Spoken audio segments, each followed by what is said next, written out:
Normal average sex time should be 5 minutes. Female बोल दे कि भाई तुमसे तो होता नहीं है, कि अगर मैं इसे खुश नहीं करूँगा तो कोई और कर देगा, फिर वो अपनी खुशी घर के बाहर ढूंढेगी।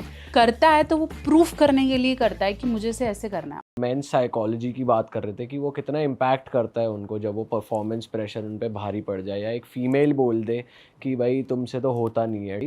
एंड इसमें एक और फियर रहता है लड़कों को कि ये एक चीटिंग का रीज़न बन जाएगा कि अगर मैं इसे खुश नहीं करूँगा तो कोई और कर देगा, फिर वो अपनी खुशी घर के बाहर ढूंढेगी। तो मैं आपसे जानना चाहता हूँ, जब कोई क्लाइंट आपके पास आता है जो इस प्रेशर से गुजर रहा है, या कोई व्यूअर्स में से कोई इस प्रेशर के थ्रू गुजर रहा है, तो मैं चाहता हूँ आप फीमेल्स और मेल्स दोनों को बताओ कि इस सिचुएशन को कैसे हैंडल करना है when you are not able to perform and वो दिल पे ले रहे हैं, दिमाग पे ले रहे हैं। यस, सी परफॉर्मेंस प्रेशर मेल और फीमेल हर एज में बहुत कॉमन है। और परफॉर्मेंस प्रेशर सिर्फ बेड पे नहीं होता, परफॉर्मेंस प्रेशर बिजनेस में भी होता है, परफॉर्मेंस प्रेशर मैरिज के टाइम पे भी होता है, किचन में खाना बनाते वक्त भी होता है, तो it's quite common. So performance pressure अगर आपके पार्टनर को है तो आपको 3 सिग्नल्स मिलेंगे। सबसे पहले वो डिले करने की कोशिश करेगा कि रुकते हैं फिर कर लेंगे, या अभी सही समय नहीं है और आई एम नॉट रेडी, है ना। दूसरा, अगर वो कर रहा है तो बहुत सारी प्रिपरेशंस करेगा। आपको ऐसा लगेगा कि वो बार बार वॉशरूम जा रहा है, या बार बार पोजीशन बदलने की कोशिश कर रहा है, बार बार कपड़े चेक कर रहा है, तो he might be has different idea कि कुछ होने वाला है। Third, when he is doing it very early, जैसे बहुत जल्दी जल्दी निपटाना है, ठीक है। तो ये 3 बेसिक साइंस हैं जहाँ पे आप समझ जाओ कि ही हैज़ सम प्रेशर, ठीक है। जल्दी जल्दी निपटाने के चक्कर में उसका टाइम 1-1.5 मिनट से ज़्यादा नहीं होगा, ठीक है। और जो इतना सारा तामझाम करके कर रहा है, लड़की इरिटेट हो जाएगी कि अब इतनी देर, वैसे ही टाइम और सिचुएशंस नहीं मिल पाती तो वो ज़्यादा हो जाता है। पोस्ट मैरिज भी परफॉर्मेंस एंजाइटी हो सकती है, ठीक है, कि लास्ट वैसे शादी को 10 साल हो गए लेकिन अब परफॉर्मेंस एंजाइटी हो रही है।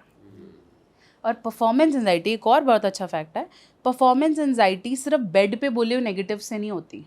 अगर आप डेली मर्रा में एक आदमी को बार बार उससे ब्लेम कर रहे हो ना, तू कमाता ही क्या है, तेरी जिम्मेदारी क्या है, तेरे से शादी करके मेरी ज़िंदगी ख़राब हो गई, या बच्चों को नहीं देख रहा, he can have performance anxiety due to that too, ठीक है। फिर वो करता है तो वो प्रूफ करने के लिए करता है कि मुझे से ऐसे करना है। और हस्बैंड वाइफ में जब भी प्रूफ वाला सिचुएशन स्टार्ट हो जाए तो sex can never be pleasurable at all. वो फिर इसलिए ही हो रहा है क्योंकि करना पड़ रहा है। और मैम इसमें परफॉर्मेंस में टाइमिंग्स का इशू भी काफी ज्यादा है कि भाई टाइमिंग कम से कम 20 मिनट या 30 मिनट ऐसा कुछ नहीं है। होता। Normal average sex time should be 5 minutes, that's it. And 5 minutes should be penetration, that means the stroke should be 5 minutes. उससे पहले फोर प्ले करो, उसके बाद आउट प्ले करो, and it has to be consolidated 30 to 40 minutes, 5 minutes minimum. उसके बाद आप चाहो रेगुलर पोजिशंस बदलो, बीच में फोर प्ले डालो, फिर चेंज करो, वो तो फिर आप बढ़ाते रहो, ठीक है। ये जो आप देखते हो कि 18-18 मिनट और 20-20 minute, this is a problem. This is called delayed ejaculation. एक है अर्ली इजैकुलेशन, एक है डिलेड इजैकुलेशन। अर्ली इजैकुलेशन तब है जब आपका 1-1.5 मिनट से पहले हो जाए, ठीक है, उसमें इरेक्शन का भी कुछ रोल है। डिलेड इजैकुलेशन तब बोलेंगे जब 20-25 मिनट 30 मिनट हो गए और आप इजैकुलेट नहीं कर पा रहे और आपका पार्टनर कह रहा है भाई बस अब बहुत है। ऐसे मेल्स परेशान रहते हैं। क्यों?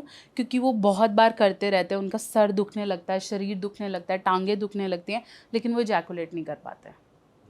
ये भी एक प्रॉब्लम है, और ये तब हो जाती है जब आप एक्सेसिव मास्टरबेशन करते हो।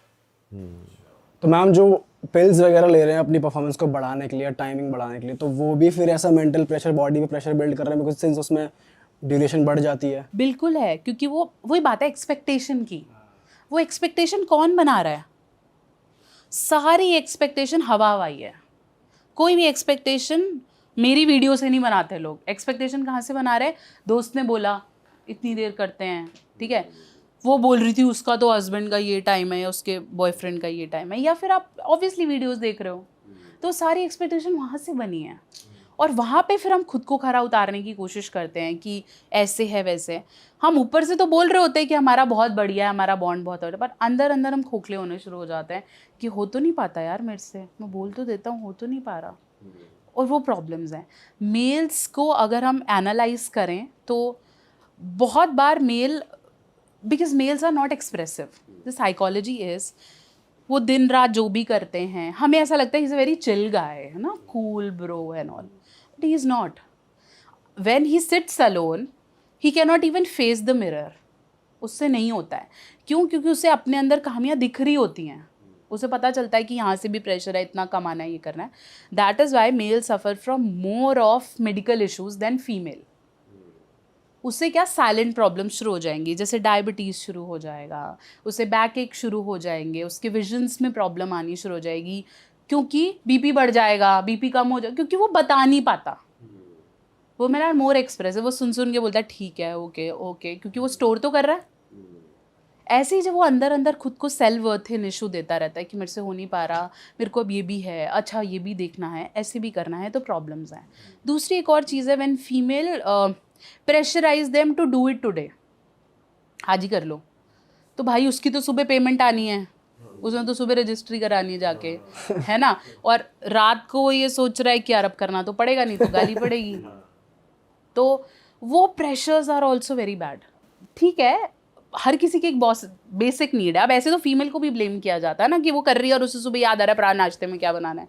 दिस इज देयर, बट इसे क्लीन कैसे किया जाए? इसमें गलती किसी की भी नहीं है, वी ऑल आर ह्यूमंस ना. बट इसे क्लीन तब किया जाएगा जब आप इंटीमेसी बिल्ड करोगे, तभी हम फोर प्ले को आगे करते हैं कि वो इंटीमेसी ज़रूरी है. पहले के ज़माने में क्या होता था, अभी मैं कुछ दिन पहले एक पेशेंट से बात कर रही थी, वो मुझे कहता है आप तो इतना फोर प्ले बात करते हो, पहले के ज़माने में कोई होता था क्या?